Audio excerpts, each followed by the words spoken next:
Dobar den, dragi učenici. Ja sam Netka Dimovska, profesor po biologiji i prirodni nauki od osnovnog učilište Maršal Tito Strumica.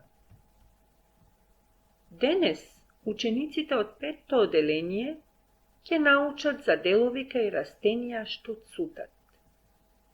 Нашата планета е единствена планета во сончевиот систем на која има живот. Сите живи суштества на нашата планета се распоредени во 5 царства. И тоа, царство на микроорганизми, тука спаѓаат бактерии, вируси, микроскопски габички. Второто е царство на алги, тука влегуваат модрозелени алги, морски и сладководни алги. Потоа доаѓа третото царство на габи. Тука влегуваат мувли и печурки.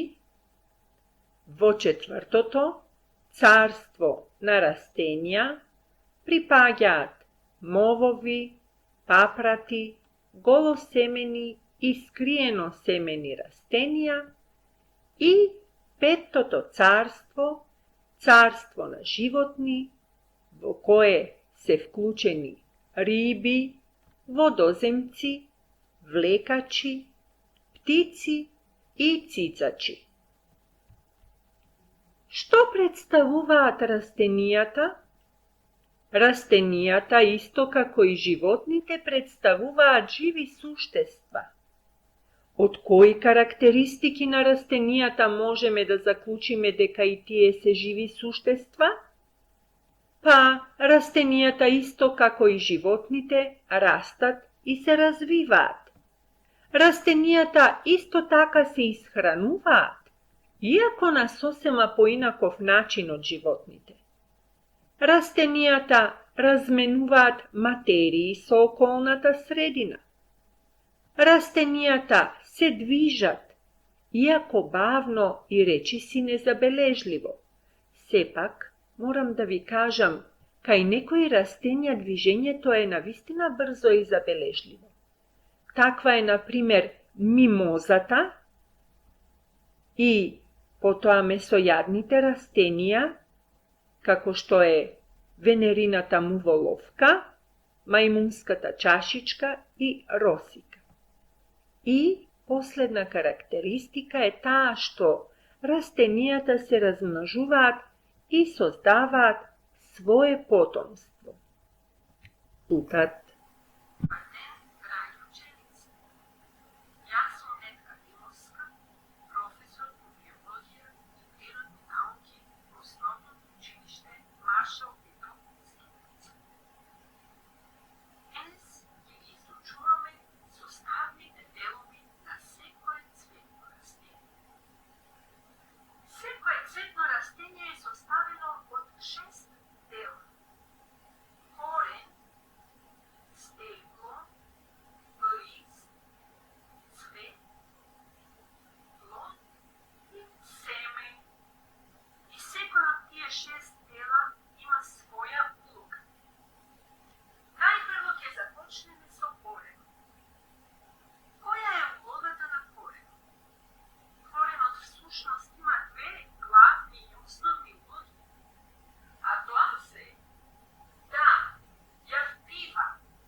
sodraža jedna pigmentna materija, obojena materija, koja se narekuva klorofil. Znači, ovoj pigment, klorofil, koji što je prisutan u listovite rastlinijata, ima zelena boja. Zato i listovite rastlinijata se zelenko boja. Ovije tri dela ili tri organi na rastlinijatu što ги izučuvавме се нарекуваат вегетативни органи. Значи, коренот, стеблото и листот представуваат вегетативни органи затоа што тие го овозможуваат растот и развојот на растенијето. Сега ќе продолжиме со останатите три органи на растенијето. Тоа се цвет, плод и семе. Овие три органи се нарекуваат репродуктивни органи на растенијето. Зошто? Затоа што цветот, плодот и семето го овозможуваат размножувањето на растенијето, создавање на нови потомци, нови млади растенија. Цветот, понатаму ќе го изучуваме како репродуктивен орган, ќе изучуваме за окрашување и оплодување на цветот, создавање на плод и семе. Секое семе во себе носи мало бебе растение. Затоа велиме дека цветот, плодот и семето спаѓаат во групата на репродуктивни органи. Значи, од оваа лекција научивме дека растенијето има 6 главни органи, од кои 3 се вегетативни органи, и тоа корен, стебло и лист. Тие го овозможуваат растот и развојот на растенијето, а останатите 3, цвет, плод и семе, се репродуктивни органи. Тоа можеме да го покажеме и кај живите растенија, за да видиме дека овој диаграм навистина се совпаѓа и навистина ја дава целосната графа на цветните растенија. Да ги видиме составните делови на едно живо цветно растение. Графата на цветното растение можеме да ја видиме и кај живите растенија. За таа цел ќе извадиме едно растение од саксија.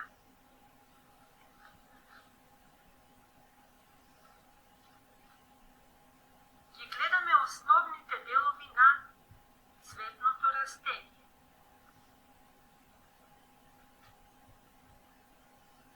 Значи, во земјата се наоѓа коренот. Еве го коренот на цветното растение. Тој е разгранет и го прикрепува самото цветно растение за почвата. Коренот не само што го прикрепува цветното растение за почвата, туку му пружа пивање на вода и минерални материи. Над коренот се надоврзува стеблото, еве го стебленцето, и тоа се разгранува на гранки. Стеблото преку ксилемот ја пренесува водата и минералните материи од коренот се до листовите и до цветовите. Потоа доаѓаат листовите.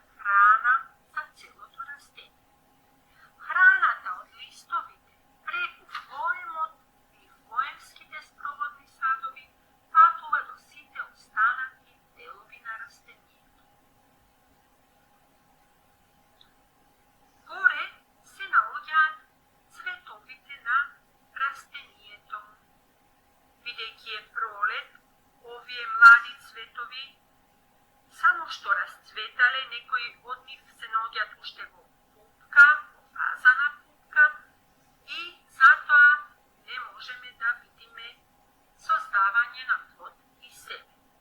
Уште еднаш ќе повториме, значи главните 6 делови на цветното растение се коренот, стеблото, листот, цветовите, односно цветот, и по негово окрашување и оплодување доаѓаат плодот и семето.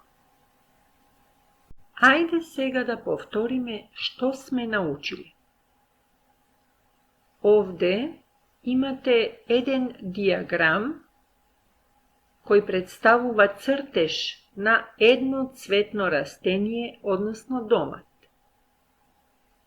Секој дел или секој орган од оваа цветно растение преку линија е поврзан со празно поле. Ваша задача, ученици, е да впишете, односно да го впишете името на органот на цветното растение во празното поле, кое е поврзано со линија за тој орган. Вие можете во вашите тетрадки да си нацртате ваш цртеж на цветно растение со сите негови органи или делови и секој негов орган да го поврзете со линија и да нацртате празни полиња на тие линии. Во празните полиња можете да го впишете името на органот на цветното растение. Пријатно учење!